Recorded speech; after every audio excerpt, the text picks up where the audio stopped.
Hello, everyone. Welcome back. This is Sarah Smith, and you're listening to Raw Intentions.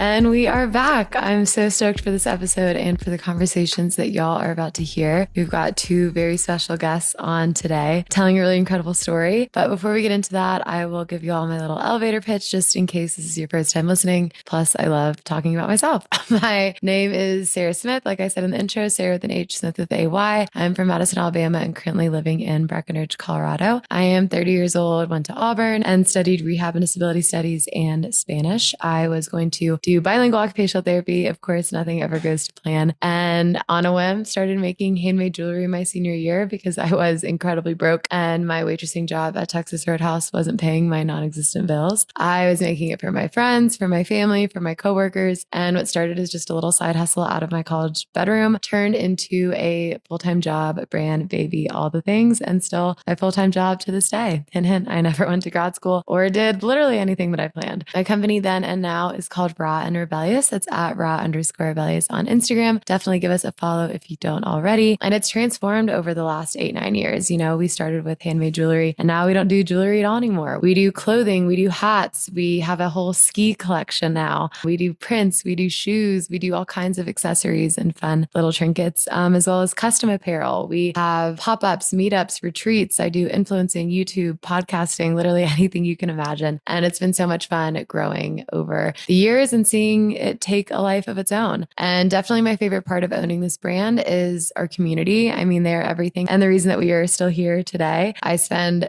hours each day DMing and chatting with y'all as if you're my best friends. And I really feel like you are. I mean, we're all friends. And that's why I started this podcast. Raw Intentions was to have an extension of the brand and also a lifeline to that community that we talk to every single day. Not only to hear myself talk and have solo episodes where I talk about my life and things that I'm going through and lessons that I've learned, but more importantly, getting to bring on incredible guests, people with a story, whether they own a business or they're a creator or creative or have been through something or they're just a friend of mine. And I want to give them a mic and a platform to speak their truth. It's been so much fun, so rewarding, and I learned so much from these interviews as well as get to grow my own circle and my own friendships. And that brings us to our two very special guests this week. We've got Gordon Lee and Kathleen Shepard. They are co-founders of the app Tote with the goal of making you and your friends your new favorite influencers. They're totally reimagining not only the tech space, but also the fashion industry and how we share our outfits, how we recommend things to friends, and taking a million problems that each of us experience every day without even realizing it and solving it by making all of the sharing that we do effortless, easy, and fun. So I met them through my brother, actually. Gordon and Ethan were living in Seattle around the same time and have stayed friends. And we got connected almost a year ago when they were still in the building phases of the app, getting advice and perspective from a brand. And it's been so cool getting to know them through that process and like kind of learning what they're about. But I wanted to bring them on the podcast because their app is so sick and they've gotten so much positive feedback. And I'm so excited for it to be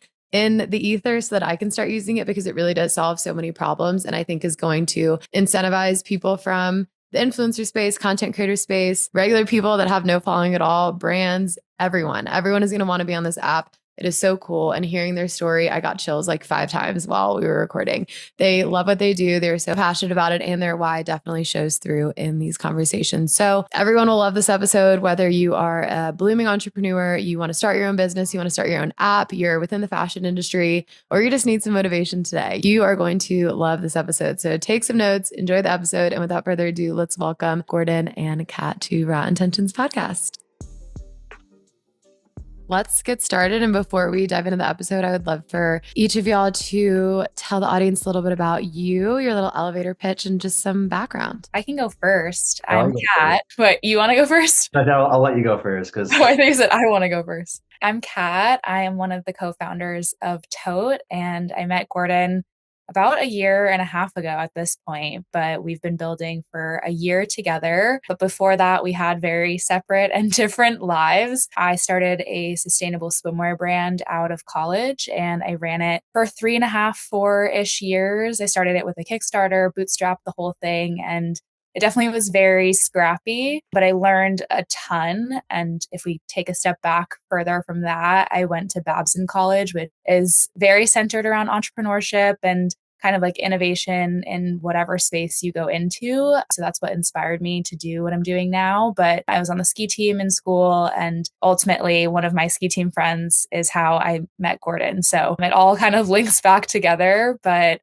I live in Los Angeles now, and yeah, we're building day by day. Cool. I'm Gordon. I'm the technical co-founder, so I do all the clickety clackety like coding and stuff. Yeah, so I went to Georgia Tech for computer science, and much like Kat, Georgia Tech is also very like startup focused. So I actually took a semester off school to work on my startup at that time called Shotcall. It was like a community engagement platform for gamers to play video games with their favorite content creators. It's a lot of experience in the consumer space, but after college, I moved to Seattle to work at Amazon actually. But then I never started Amazon because I was just having too much fun building my own thing. Raised some money and then we exited probably a year and a half ago. And that's when I kind of spent a few months just playing pickleball.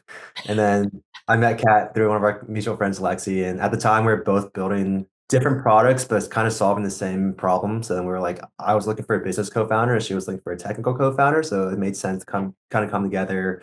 And a few months ago, I actually made the leap of faith and moved to SF to try to kind of meet more founders and be more in the startup space. And yeah, so that's where I'm at right now. So neither of you have ever had a corporate job? I did have a corporate job for like 3 years and change. And so I worked in marketing. I did paid media for bigger agencies, but I was always building stuff alongside my corporate job. So it always felt like that was the means to an end. And I remember like starting my first job and I sat down on the first day and was like, I am not supposed to do this, but I'm going to do it for as long as I need to. And I ended up taking some of my clients freelance. And so that's kind of what kept me afloat for like the following couple of years after that.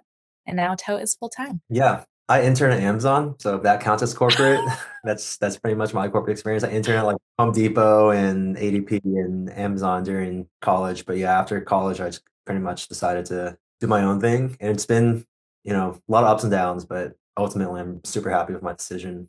Totally. I mean, I can relate to that. My only corporate-ish job was a Texas Roadhouse waitress all through high school and parts of college. So I can totally relate to that. And it's just funny. I mean, I feel like through this podcast, I've gotten to meet so many entrepreneurs and people starting their own thing. And a lot of people have that story of like having some kind of corporate job and hating it and having this side hustle that they work on until they quit. But it's cool that, Tote, this passion project that you both have, and it's not the first one that you've kind of gone towards, is your full-time gig. Like you don't have to take any time away from it during the day and work on it like at the wee hours, although I'm sure you find yourself a lot of late nights too, building something of your own. And I love that you guys both had concentrations in entrepreneurship in college. I mean, I'm a few years older than you guys, and we didn't have that.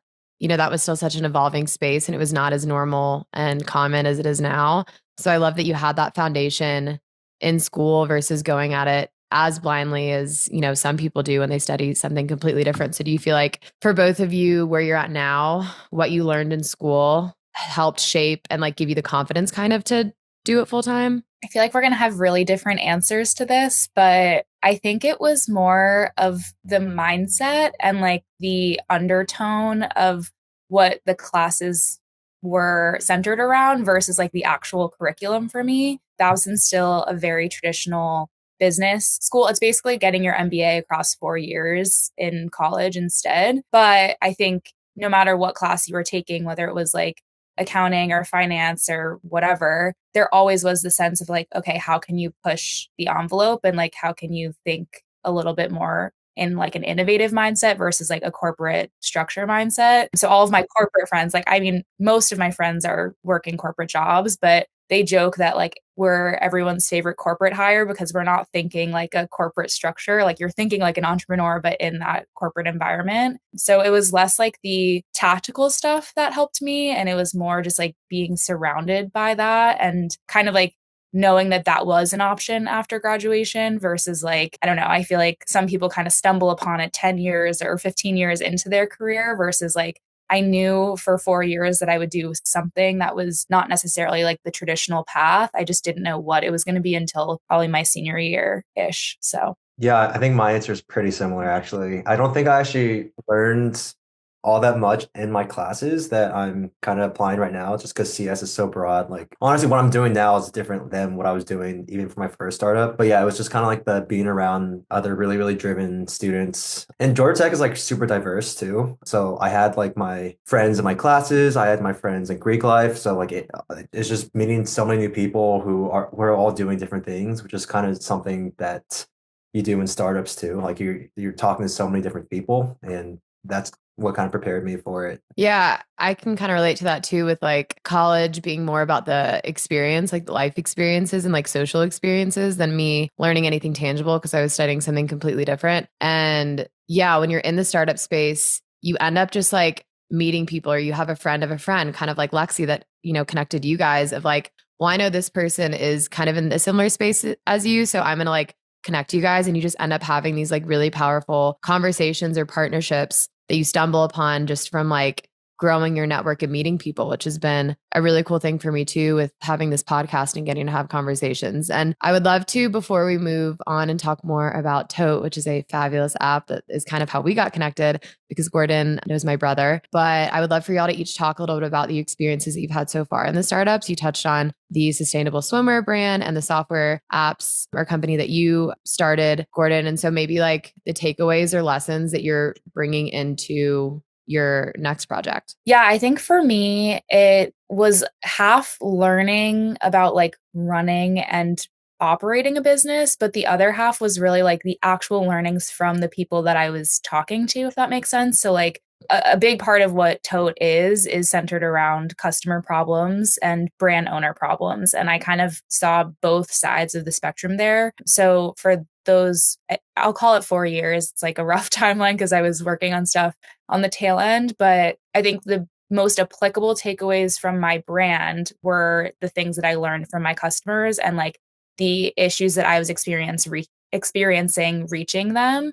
And obviously there are like tangible things about, how to spend money and like, making big moves too quickly or too slowly and all of that stuff that kind of sticks with you. But for me, I think the most helpful stuff was just feeling like I was in the thick of what now our target demographic is feeling and being able to build for that. And I think that's like a big startup, I guess, like tip that people give is like, know your customer really, really well. But like, I feel like I was the customer and I still am the customer. So we're able to build on a daily basis of like, oh, Kat is the target market. Is this going to work for her? And if not, let's update or change something to make sure that it does work. So I had a few like pretty good takeaways. I think one of like the biggest draws of being a startup founder is the fact that you get to do everything and you wear a bunch of different hats. And that's something that I wasn't really prepared for. I feel like when you go through college and especially like I was like CS, I'm doing these software like internships. I was expecting just to, like sit down and just code for my job. But as a startup founder, like you're raising money, you're talking to customers, like you have these super customer obsessed while at the same time you're coding. Like I had to learn how to manage a team, which also comes with like a bunch of imposter syndrome. Because we raised money for my last startup and I was like 23. So I was like, oh my gosh, we're hiring people who are like so much more experienced and so much more qualified than I am, but I am the one who's like they're looking to for like guidance. So kind of getting over that was a bit of a challenge. But then also as like an engineer, my default is just like build, build, build. I love building stuff, which is why I love coding.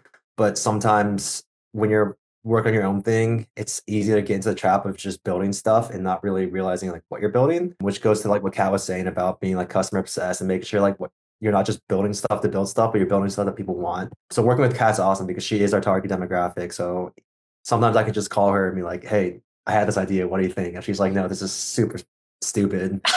Maybe it's not like the best choice. So yeah, we can be real with each other, which is good and necessary. We've had a couple phone calls, the three of us. And Kat, I remember you saying at the beginning in the culmination of Tote, it was kind of stemming from a personal problem, which I think is such a great way to start a business. I mean, finding a gap and noticing your thoughts. Like, I think if you're having thought of, oh, I wish this thing existed differently, or I wish this thing existed at all, there's probably other people that also share that same grievance. So was this an original idea from you? Was it something that the two of you founded together, Kat? Or how did that partnership even start? Yeah. So like Gordon was saying before, we were both working on separate projects for like probably 6, 7 months on our own. And that's when Lexi actually connected us because she knew that we were working on like relatively similar ideas, or I guess different ideas, same space. So we spent like probably a month or so just like texting and like getting on quick phone calls. And like Gordon was introducing me to developer friends of his to be like my potential co-founder.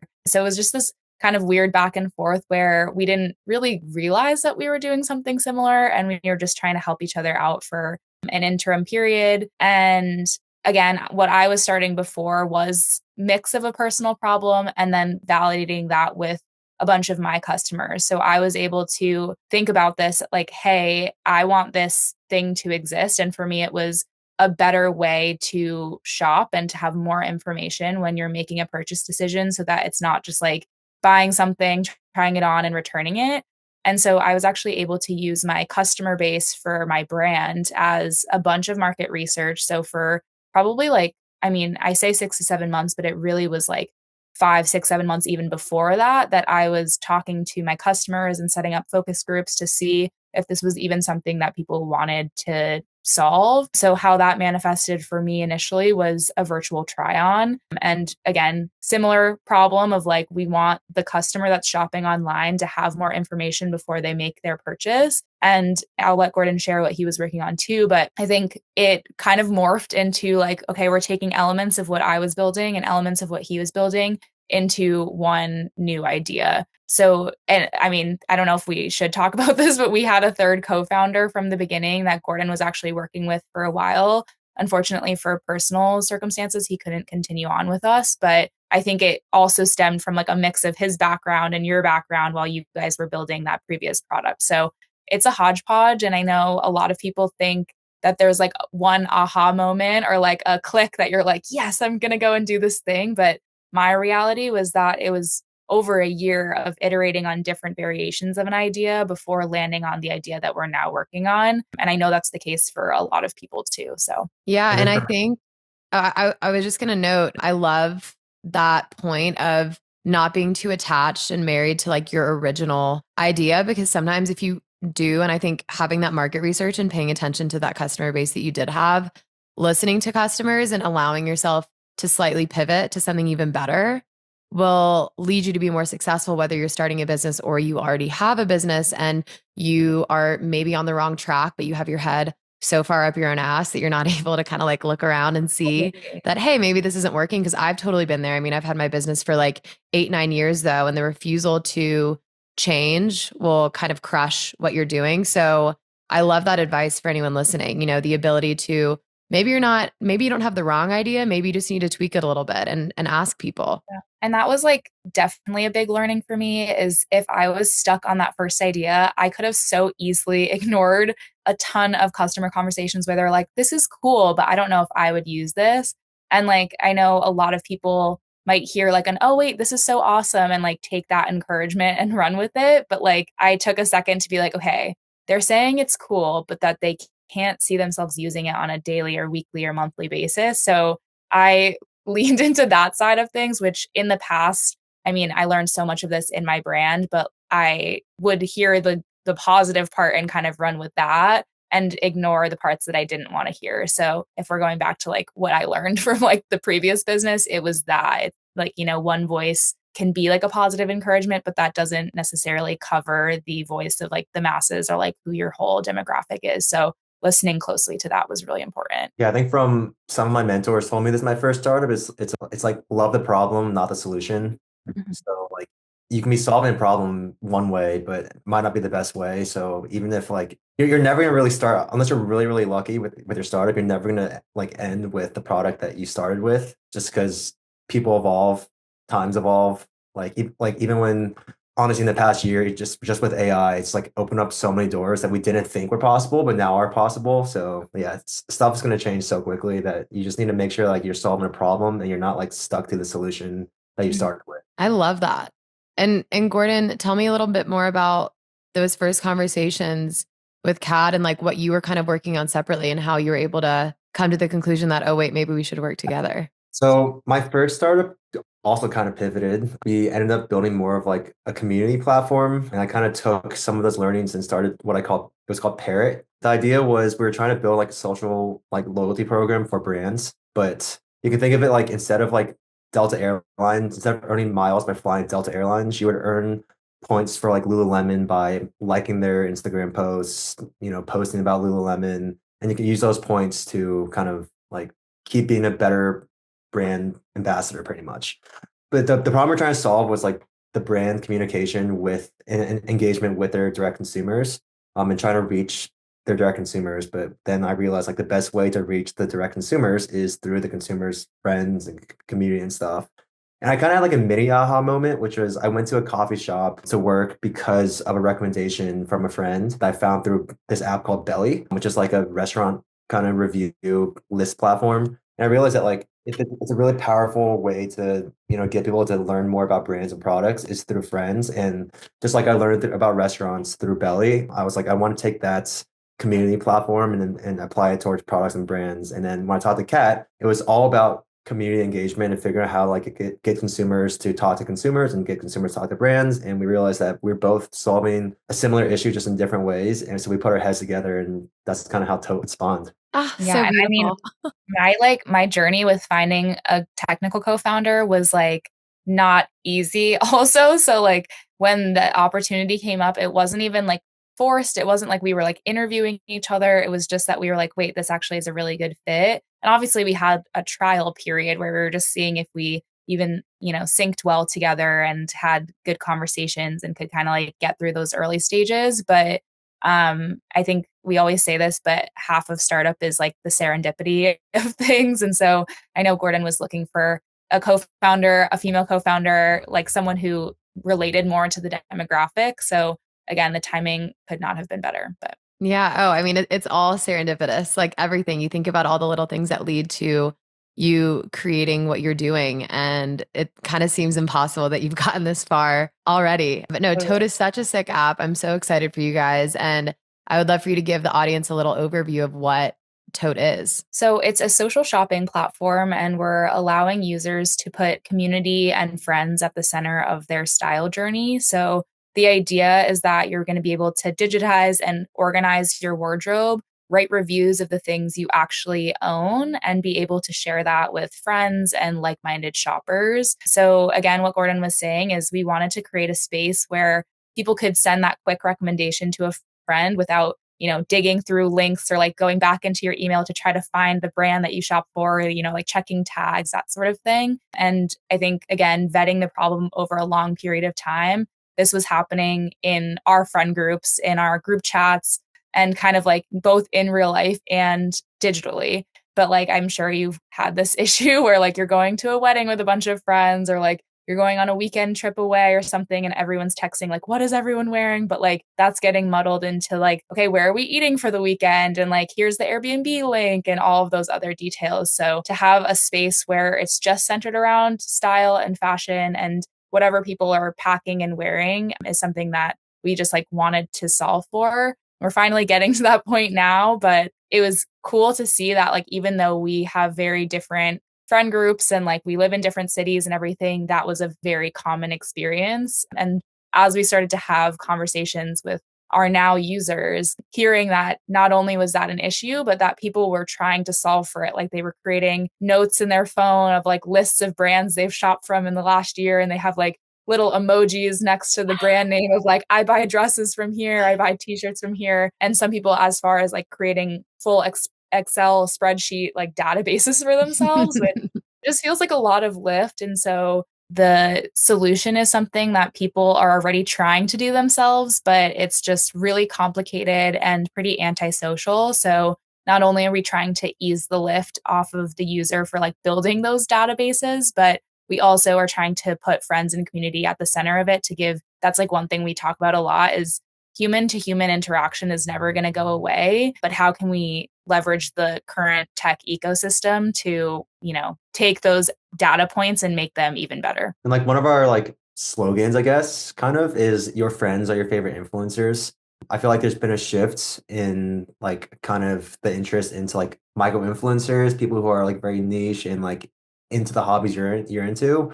And like when I need to go buy something, the first place I go is to my friends because I think my friends have great style and a lot of people do. And it's just like, how can we make your friends the primary kind of influences on your purchase decisions because people are already doing that. So Yeah, I mean, and you're taking something like you said, like this community, this people communicating and like gathering amongst each other and trusting your friends is not going away anytime soon. And there are so many things that are fleeting or like trends with social media and with algorithms and new apps and things coming in the space. So just kind of building the building blocks off of something that's so sustainable, I think is genius too, because like we've talked about, prior to this podcast, there's so many different directions that Tote can go. Like this is just kind of the beginning. And you have so many different levels that you can add on to an already like very sound idea. And so now where we're at, we've been building the app. You guys have been having conversations. You've been doing market research. What's the process look like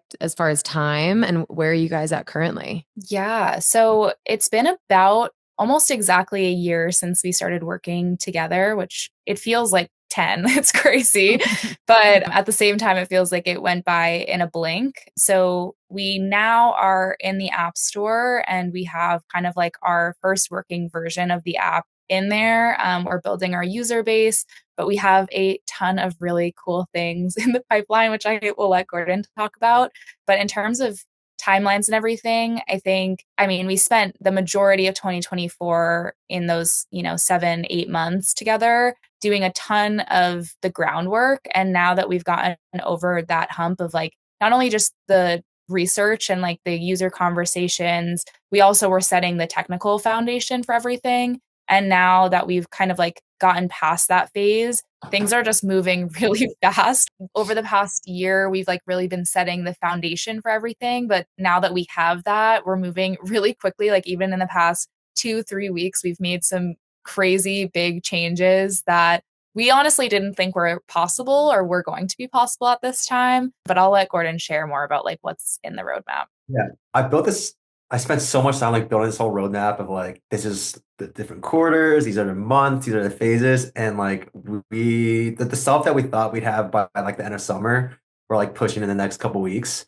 Wow. And like I said, we spent a lot of time kind of talking to customers, making sure we're building the right thing. I think like a big like turning point for us was New York Fashion Week, where Kat went and we had an amazing time there. We tabled, we talked to a bunch of our target demographic and realized some key, like, we took away some key learnings that we kind of implemented into the app. So now we're like just kind of building on that. And the next step is just making the app as like easy to use as possible, whether that's using AI, whether it's using like like reverse image scanning. So like it's now instead of just building like the MVP of like the social aspect, we get to like really iterate on the really cool tech that'll automate the process and make I don't know, just make that really, really cool and easy to use. I love how you guys light up when you talk about this too. It gives me chills. Oh, that's so nice. It makes me so excited. And I remember, I think last time we talked was it right before New York Fashion Week? Because I remember that was a pretty big time for y'all, and y'all had like a table there. So I'm sure that was a crazy experience being at the center and the epitome of fashion. Yeah, no, exactly. And I mean, addressing us lighting up, it's crazy because it's like such a fun and cool product that like it doesn't feel like work. I don't know if Gordon feels this way, but to me, it doesn't feel like work. And sometimes we're like, isn't it crazy that we're like building this fun, cool thing and there's like no element of like professionalism in it? I don't know. But yeah, Fashion Week was huge and it kind of was like one of those things that happened again really quickly. We were invited to this event probably it was not even a month before it. And I think starting to realize, okay, like our user is in person. Like, yes, this is a digital app and this is something that is on your phone and kind of like in the ether. But when we really get to the like brass tacks of it, it's people in real life that are wearing the outfits that they're showing on the app in person. So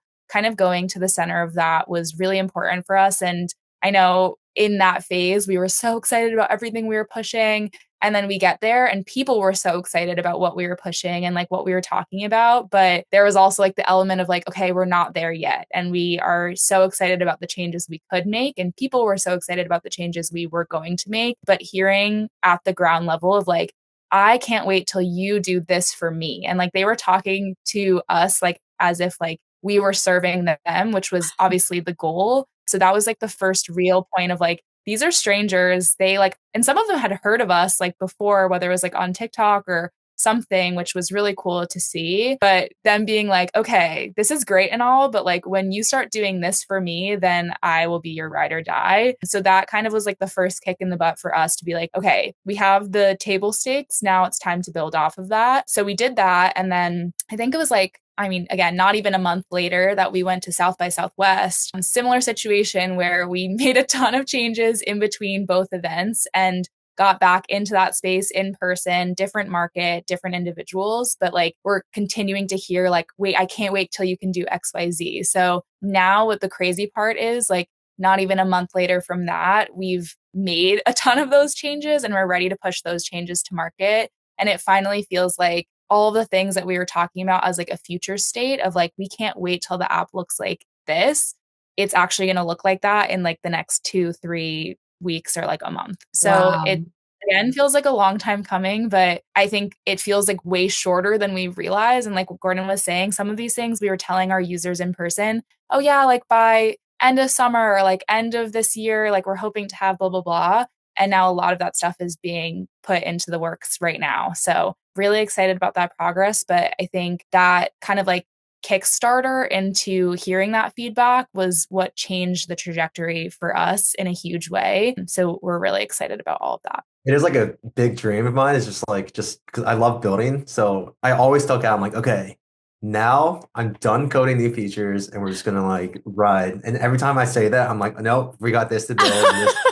But it's pretty much endless work, and but for me, it's like the work I want to do, and obviously it's stressful when I was doing it myself. But luckily, we brought on like one of the best developers I've ever worked with from my previous company, actually from Shock Hall. So shout out Justin, he's been amazing, and now it's just the energy of having more people going towards this one goal is just like super motivating. Yeah. And just like, yeah, getting all that in-person feedback. I mean, like that must have been so game changing, and like the excitement, like feeding off of that as you're trying to build this, because sometimes you do have those moments of like imposter syndrome or of like, what the hell are we doing, or a roadblock, and having people in person. Yeah. Like you're trying to serve people and them saying like, I can't believe you're going to do this for me must just be like the coolest feeling ever. And I'm curious what kind of questions you're asking when you're in person with these people and with your consumers to get all of this incredible feedback and make all these changes. I mean, thankfully, our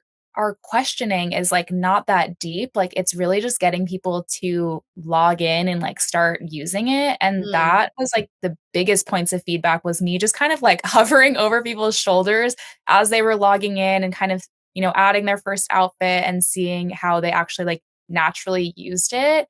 And I don't know if you ever feel this way, but like sometimes because we're so close to it, I'm almost like, will a stranger know what I'm talking about? Like, will they understand what this is?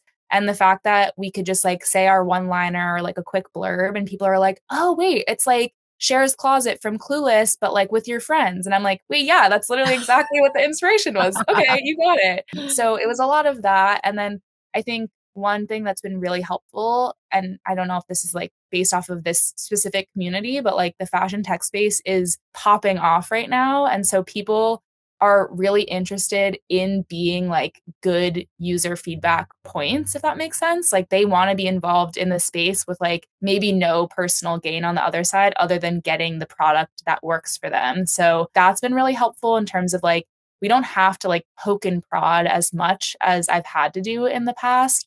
It kind of just naturally comes out. And again, I think there's like some sort of validation in that process of like, this is a thing that people are already trying to solve for themselves. They're familiar with the problem as much as we're familiar with the problem. And we're just the ones building like the overarching solution for it. So it's not like a, no introduction needed, but like it feels like not as much introduction is needed as we previously thought. Like we kind of thought we would have to give like this whole pitch and whole demo.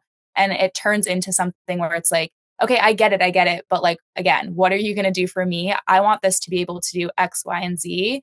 And I know that can become problematic in terms of like product development because we don't want to have 100 different voices. But one positive thing is that a ton of that feedback has been really consistent across the board. Like we've talked to hundreds of people at this point, and like there may be like 5 common themes that we see consistently. So I think it would be different if every single person was asking for something different, like didn't really get what we were doing, but thankfully they're kind of like all on the same wavelength, which is exciting for us. And I mean, it puts a little bit of pressure on us for us to do it really, really well, but we're getting there. And our next push is definitely going to solve a lot of that. Gordon, do you have anything to add over there? No, I think Kat kind of put up. Kat went to New York Fashion Week and she was like really, really into it. I wasn't actually at New York Fashion Week or South by Southwest, but kind of echoing what you said, Sarah, about just when you're in person, it's just like so motivating, even if like you're not always like making, quote unquote progress. I know at my last startup, anytime we went to like a game convention, it was just, even we didn't do any work there, it was just so refreshing to be there and be like, yes, we are solving something. So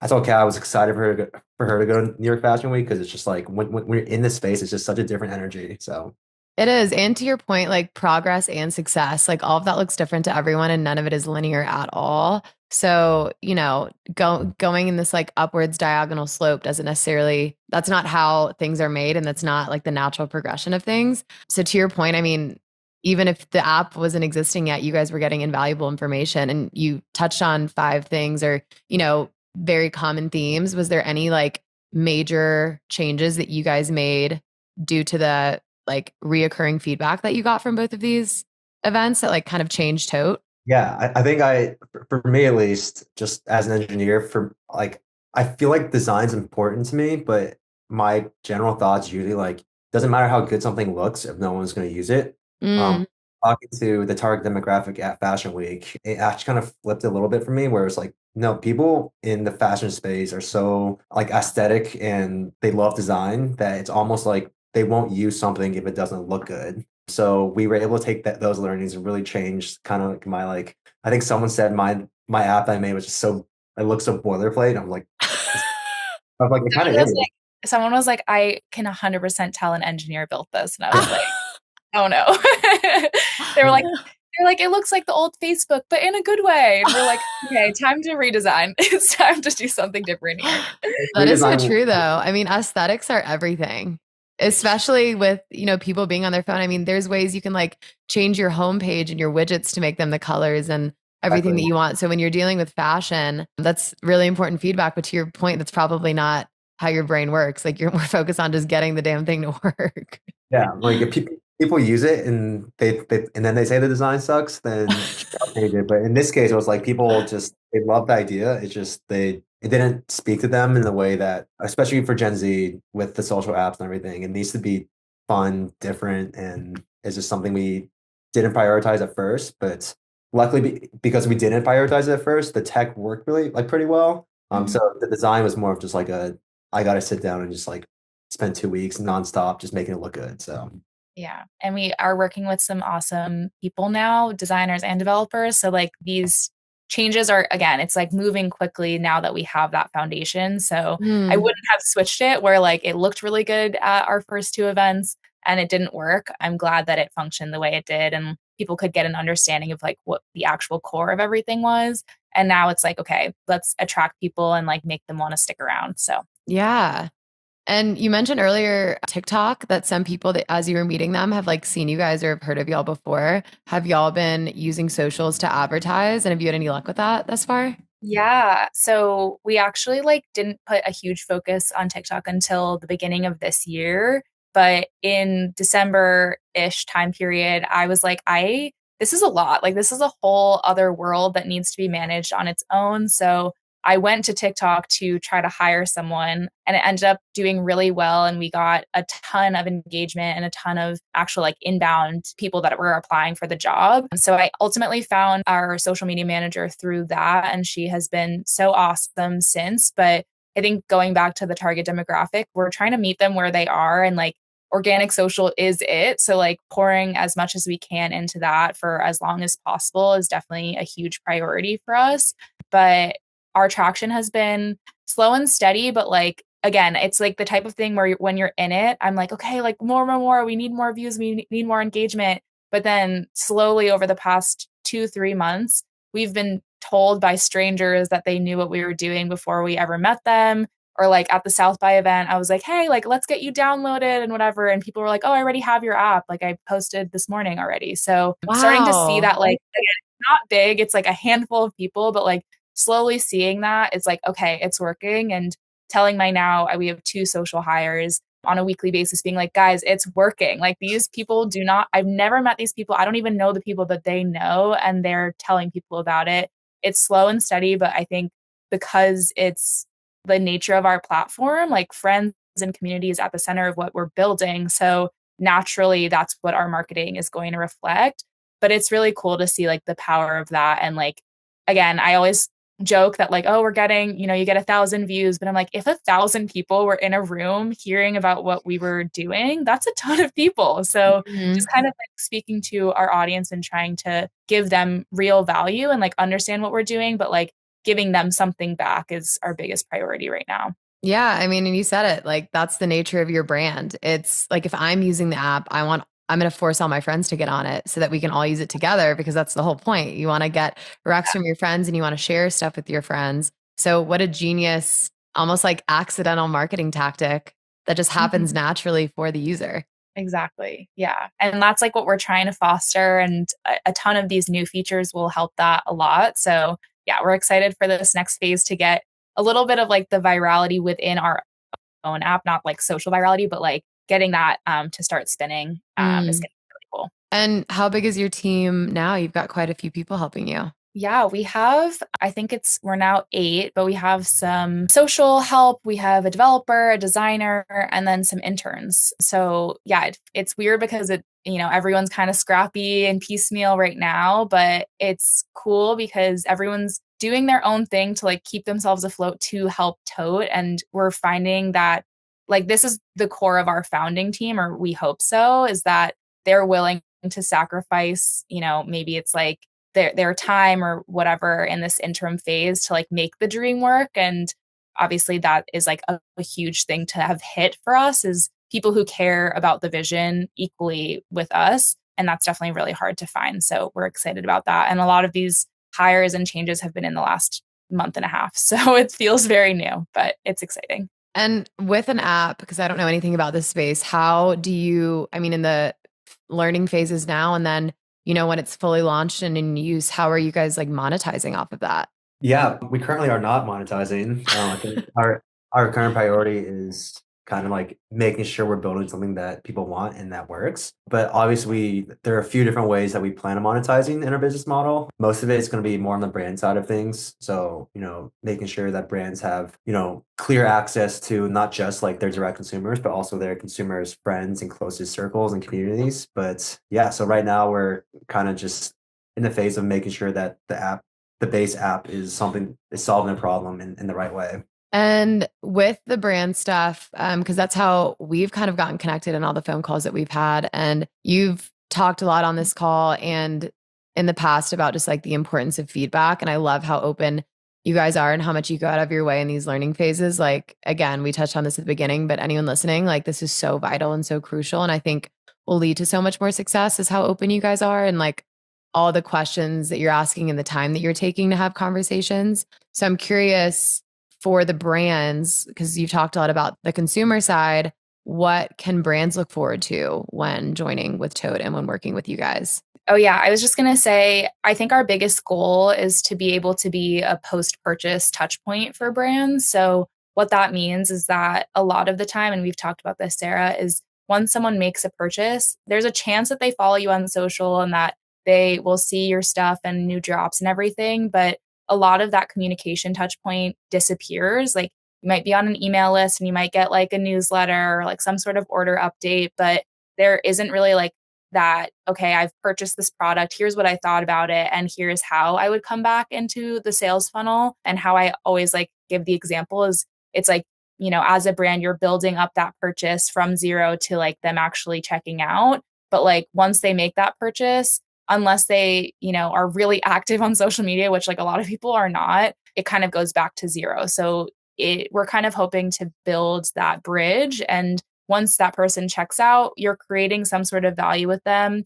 as it continues in that post-purchase touch point. So for example, it's writing a review and the brand knows what you liked and didn't like about the product. And then, 6 months from now, they can say, hey, we saw that you bought a white t-shirt from us. It's time to re-up your white t-shirt. You've probably been wearing that a lot. Or like, we'll actually ultimately know those details too, because people are sharing their OOTDs and they can track like, okay, you've worn this t-shirt 100 times, it's time to get a new one. So creating this like less superficial value to retarget the customer versus like, oh, we know you like our Instagram page and that you interact with us and that you've been on our website in the last 180 days. Instead of it being those like high level metrics, it's actually, okay, how have you interacted with our brand and how will you interact with them or with us in the future? And the second part of that is like tapping into the friend network of that. So for me, when a friend buys from a brand, that's like instant validation that they saw something in the brand, the quality, the price point, whatever it is,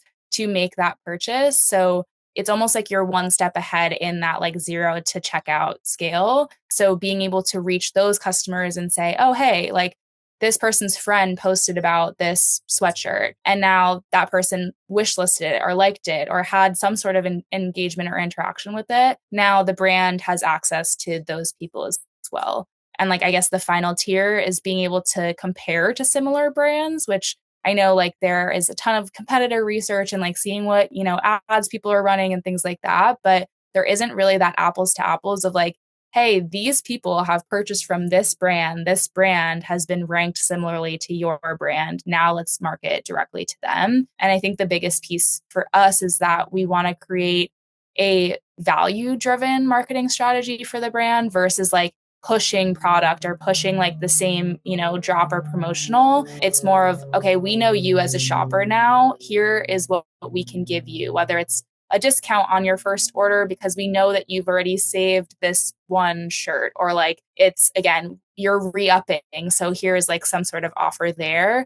And we also see there being an opportunity for offers for like, in-person events or like community building, which people obviously want to engage with brands that they shop from and like know that there are real people behind that too. So we see a lot of layers of that, but the ultimate thing is like, there's so much that happens once you click checkout that is not really stored anywhere.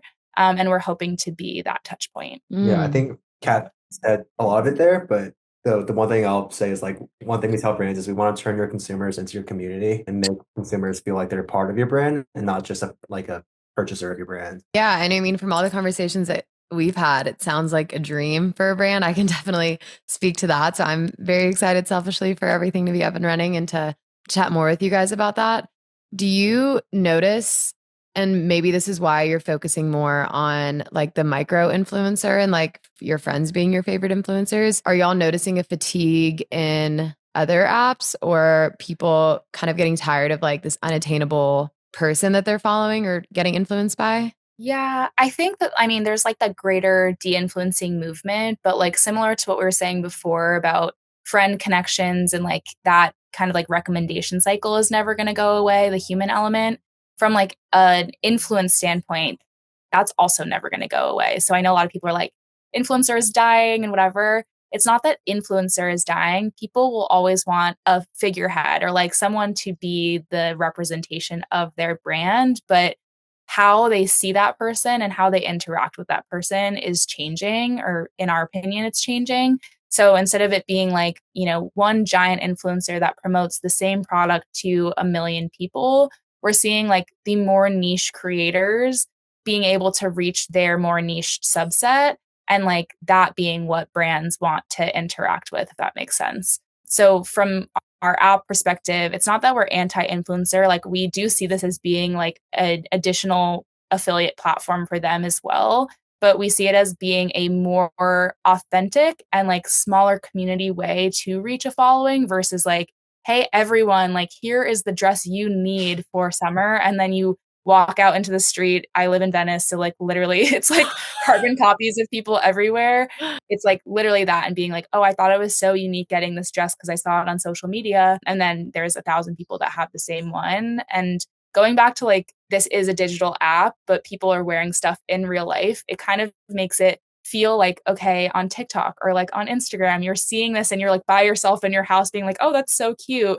You have no idea who is actually purchasing that and how they're engaging with that item. We're also making that possible of being like, okay, here are all these people in the Tote app that have this dress or have whatever. So in a way, it will also be like de-duping and bringing style back to smaller communities, or that's the hope. And you touched on Venice, which is so funny. I mean, I have tons of friends that live in LA, and I definitely have that experience. And Gordon, I know you live in San Fran, and a big reason for that move was, like you said, you wanted to kind of get to the heart of tech and entrepreneurs. And Pat, I'm not sure if your move was business motivated at all, or if it was just for fun, because both places are a very fun place to live. But do y'all feel like you're learning a lot where you are and like who you're surrounded by? Oh, yeah.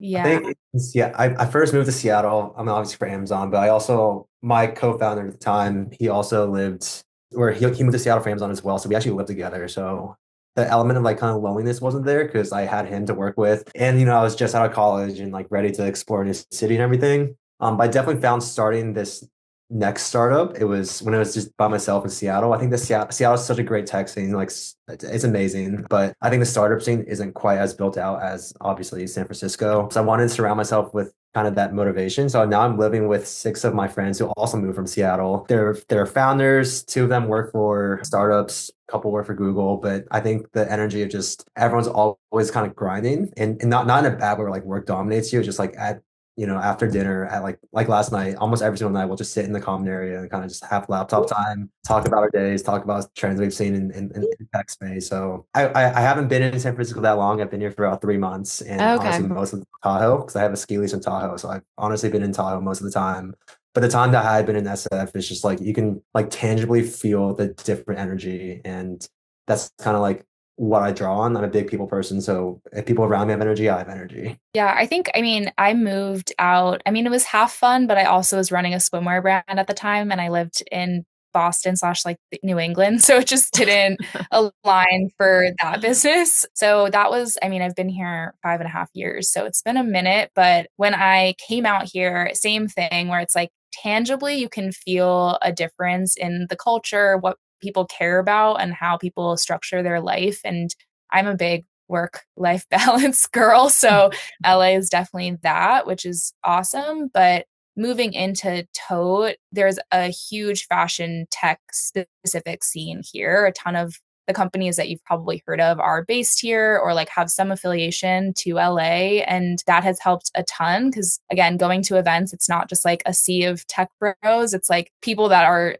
acting and looking like me in the same space and kind of like going towards that same goal. And not only going towards the same goal, but like being the target demographic of their startup, which I think as female founders in general, that's like a very hard thing to come by. And then once you do, it's like, okay, I guess we're all like working towards the same thing, but like experiencing the same problems. And not to call Gordon out, but like a lot of male founders in tech are kind of like just solving a problem to like solve a problem that they think is like out there versus like feeling really connected and like passionate about that problem. So I've gotten lucky with Gordon being passionate about this idea specifically. But to me, when I go to events and it's that type of vibe, it's harder to connect with the person on the other side when it's all about like the dollar sign. They don't really care about the core mission. So that's helped a ton being in LA. And I think like also my personal style has changed so much living out here, and like people just they care about it in a way that's like really authentic, which I really enjoy. So that has helped a lot in terms of like putting style at the center of my life in like a non-superficial way, if that makes sense. Well, I was just going to ask, talking about your personal lives too, and kind of that work-life balance, because I'm similar, Gordon, where I don't necessarily have any friends in the entrepreneur space, but if my roommates are watching a movie, I'll just like sit with them and like have my laptop out kind of thing. But I also have very clear boundaries with work that I've kind of formed over the last 8 years of like, I sleep with my phone outside of my room. I read before bed every night. And I like in the morning, I try to do meditations and gratitude journal before I like touch my phone just to like center myself back, because as an entrepreneur, and everyone across the board will say this, there's always more you could be doing. So you could always be working. So what are y'all's personal lives like? Because from creeping incessantly on your social media before doing this podcast, you guys both prioritize travel and nature, and you're both incredibly active. And Gordon, I know you're into cooking, and Kat, you're always traveling to like beautiful tropical places, and you both love skiing. So you live very full lives outside of that. And I'm sure owning your own business, part of the draw is having that, flexibility to be able to travel and do the things that you love and value. So what does, the day-to-day, the week look like for you? And how are you setting boundaries to make sure that you're still doing all the things that you love outside of work? I mean, for me, there's like so many answers to this, but I just know how I function as a person. And I also know that building this company and like, past ventures and all of that, it's definitely a marathon, not a sprint. So I will never be like the burning the midnight oil into the, pulling all nighters type of girl. Cause I just know that I can't give my 100% if I'm doing that. And for me, what fills my cup is getting outside, being active, is skiing, it's going on trips and making sure that my life is full. And that's kind of what charges me to be able to do what we do on a daily basis. And the other part of it is that my fiance is also a founder. So his life is even crazier than mine by like tenfold. So the fact that we both are in that phase of life is really helpful because there's not like that FOMO element where it's like, oh, you get to log off at 5 and just be like done for the day. We're both kind of in this balancing act. And thankfully our wedding is not until next September 2026. So like we have a while until then, but in this interim period, it's kind of like spoken. We know that this is going to be a crazy year and a half of our lives. And that definitely like takes a lot of the pressure off. And I know people who they are founders. Like some of my best friends are also founders and their partners are not. And that can be a really tough balance of like, the person has a crazier schedule, but like is more flexible and like wants to travel and wants to do those things. And maybe the partner can't, take that PTO off or whatever. So having that alignment has helped me a ton in the past 6-7 years of doing this now. And again, just being able to ground. And I'm similar, like I have to check out at a certain point or else I will not show up the way that I want to the next day. Yeah. I don't think my work-life balance is that great. Which is okay because that's like your personality. Yeah, I'm very like go. So the whole like put your phone away from bed, I would love to do that. I was talking to my roommate about that, but it's pretty much I work until like it's almost a given at this point that like between 7 and 10, all our roommates kind of just do like laptop time. And it's not like a toxic like, oh my God, we have to work. It's more like everyone's working and we have so much to do and it's more fun doing it with people. But yeah, I think the way I kind of like relieve stress is definitely just being active. And I think that's the great thing about being a founder is like you kind of control your own hours. So like, I mean, I've skied like 60 days this year but it's just more like I'll live in Tahoe. And then if I don't feel like working from like 11 to 1, I'll go do a few laps because I'm 20 minutes from the slopes. Or I'm really into running. So definitely training for different races and stuff helps me. But yeah, I think from my last startup, I did burn out pretty badly, but the burnout was less because I was working so much and more because I was working on something I just didn't really care about towards the latter end of it when we start pivoting a lot. But right now, like it motivates me and it gets me excited to work. So I don't see work as like work right now. I see work as like I'd be doing this anyways. And it's either work for an hour before bed or sit on my phone and doom scroll TikTok for an hour. Very true. And I mean, it really helps to be aligned with like us as co-founders and like we have a lot of very similar hobbies and like lifestyle choices. So I think if, again, like obviously Gordon works more like codes and whatever, that's like what brings you joy and like stimulation, which is great. But like if it was someone who didn't have any hobbies and like didn't understand the ski lifestyle or like the travel lifestyle, that would be really hard because like trying to convince someone that doesn't align on that stuff that like it's important to you, it can definitely be a huge misalignment. Like, so we're lucky in that way. Like there's one time in Tahoe, we got like 38 inches overnight and all I needed to do was just send Kat a screenshot, be like, yeah, there's no way I'm going to be on tomorrow. Like, I'm going to drown. And I'm like, go, you got it. Enjoy the day. Yeah. But yeah, it definitely helps to be surrounded by people who get it, which is good. Well, I mean, I think that was serendipitous too, of y'all living such similar lifestyles, at least from the outside looking in when I was doing my research. And it's amazing having that mutual understanding and having, I'm sure in some ways you bring those pillars into your business and like how you're going to manage your employees and what's important to you within Tote and your value systems of experience and of getting outside and of having those outlets, whatever that looks like for the both of you, and making sure you're still like touching grass and doing the things and setting the boundaries that make you happy, because success looks different for everyone. And it could be a monetary number. It could be helping X amount of people. It could be reaching X amount of people, going to events. I mean, it can look like anything. So I think having that strong, like, this is how I want to live my life and this is how I want my life to look, and then building things around that is also really helpful to avoid things like burnout or, not, or being like overstressed. The burnout's a lot of just like working because you feel obligated to work, which is why I don't want anyone on our team to do that. It's like if there's nothing to do, which there always technically is, but like if you're not going to make meaningful progress, don't work just to work. Yeah, totally. And I think like the alignment goes beyond just like the day-to-day lifestyle. I think from the very beginning, we both knew we were in this for the long haul, and like there wasn't that fear of like the risk of it, or like, and maybe that comes from us both having previous startups, but like we were aligned in the element that like this is going to take a long time and we're both like buckling up and doing it together. I've never felt like a fear that Gordon was going to one day be like, I'm done, I don't want to do this. And that was a really hard thing to find in a co-founder too. Like a lot of people who have the technical ability, like they want that structure and they want to know like, okay, this is the time period that this next thing is going to happen. So yeah, have definitely been grateful for that element too. And what's next for you guys? I mean, we've got a big year ahead. I know a lot of things are happening quicker than you thought. So do you have any exciting things to come or things you're working towards? We have a lot going on. You're like, yeah, everything. Yeah.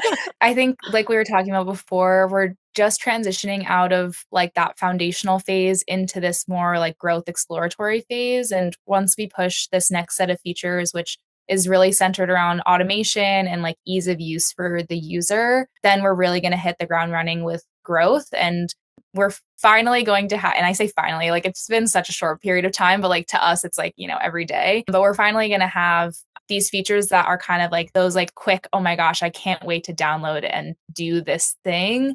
So that is going to help a lot in terms of like, okay, we're reaching our audience and like they actually can do something as soon as we reach them, which is really exciting. And also, I think we are opening our fundraising round in May. So, I mean, from personal experience of raising for my first startup, it's like, excuse my language, it's fucking crazy when you start raising money. Like, so we're really, really happy to have the support of, our friends, our family, I don't even call them employees, our team members, because I know Kat and I are going to be like drowning in just like a lot of stuff once we start raising money.